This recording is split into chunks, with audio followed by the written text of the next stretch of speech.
Hi everyone, yasas, que kalos irsate to another episode of Dimitra's Dishes. Today I'm going to teach you how to make a quick and delicious, high protein and low carb stir fry. It's so easy and the whole family is going to love it. Let's get started. I have a large onion here that I'm just going to finely chop and add to my skillet with about 1/4 cup of olive oil and a little pinch of salt. This is going to cook over medium heat for about 8 to 10 minutes or until the onion is nice and soft and golden. I'm going to cover the pot so that way it cooks a little bit quicker. Next, once the onion is soft and golden, you're going to go in and add 6 garlic cloves. I have 6 garlic cloves that I've grated here. I like to keep them in my freezer, so I just took a little chunk of garlic and I'm putting it in here and warming it through. Once the garlic thaws and it begins to get a tiny bit of color on it and it's nice and fragrant, it's ready. You never want to take this too far.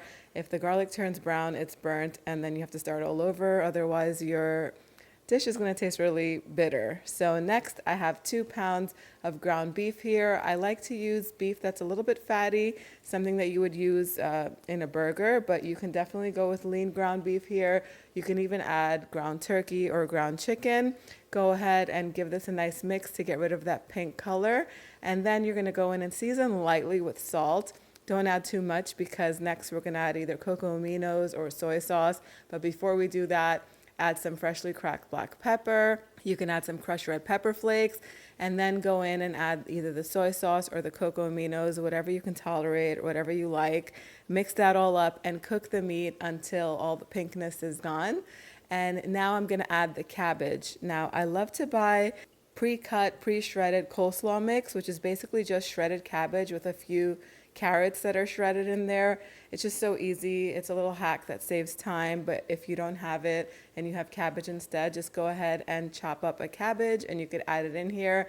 Now, I made the mistake of using a small skillet because it looks really pretty in pictures, but do use a bigger skillet at home and try to use something that's wide so that way once you add the cabbage in here, it is going to release lots of liquids and you want them to evaporate so you don't end up with a soupy mixture. But since I'm using this pan, I'm not going to switch over. I'll just add a little bit at a time. As soon as the first batch wilts, I'm going to add a little more and it's going to take a little bit longer, but it'll do the trick. Once the cabbage has wilted completely, I like to go in and add a little bit more soy sauce or coco aminos, mix that all up, give it a taste, and if it needs more salt and pepper, you could add it at this time. Once it's ready, you can add the scallions. I just finely chopped these scallions, about 6 of them.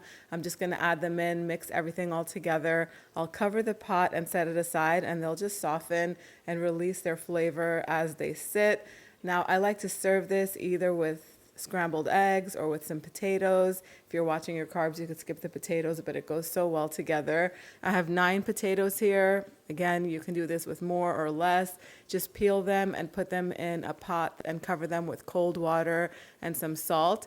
Bring them to a boil and let these cook until they're fork tender. So that's going to take between 20 to 30 minutes. It just depends on how many potatoes you have in there, how big they are. I cook them a little bit longer, so they are starting to mush, but I feel like when you overcook them, they taste even better. Carefully take them out and then using a fork so you don't burn yourself, chop them up as big as you like or as small as you like. If you don't cut them too small, otherwise they'll just turn into mashed potatoes in the pan. Once they're chopped up, you want to cook these with the butter or the oil, whatever you're using, while they're warm so they can absorb all of that flavor. So I have a large skillet here that's heating over medium-high heat. I'm going to add some butter to this, lots of butter. Now, I prefer butter over olive oil because it has a lot of flavor. Once the butter melts, I'm going to add the potatoes to the skillet and I'm going to go in and quickly season with some salt, lots of crushed red pepper flakes. If you don't like red pepper, you can add black pepper. And then I'm also going to add some granulated garlic powder and quickly give it a light toss. You don't want to mess with them too much so they don't mush up. And then you're going to want to reduce the heat to a medium and let these cook until they get nice and crispy and golden on the bottom. That's going to take about 5 minutes. When you're going to go in and flip them over, if you find that they're sticking, what you're going to want to do is turn the heat off. You could add a little bit more butter, and you should add a little bit more butter. Once the butter melts after about 2 minutes, you can carefully flip them. They'll release easily, and then you can just cook them on the other side until they're nice and golden. That takes about 3 to 5 minutes, and that's it. These are perfect. Once they cool down, you can transfer them to a container, keep them refrigerated, and then whenever you want to use them, I like to heat them in my air fryer because it just saves time and saves the cleanup too, because I don't always clean the air fryer. I clean it after a few uses.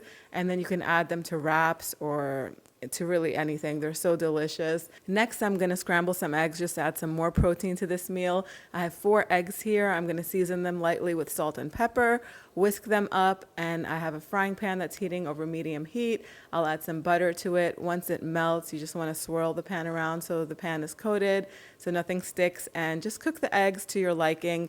The best thing is to not cook eggs over high heat so they don't get too rubbery. Just mix them up until they're done, and that's it. The meal is ready to serve. And there you have it. Just like that, the meal is going to be ready on the table all together from start to finish in less than an hour. If you're not making the potatoes to go with this whole thing comes together in like 30 minutes.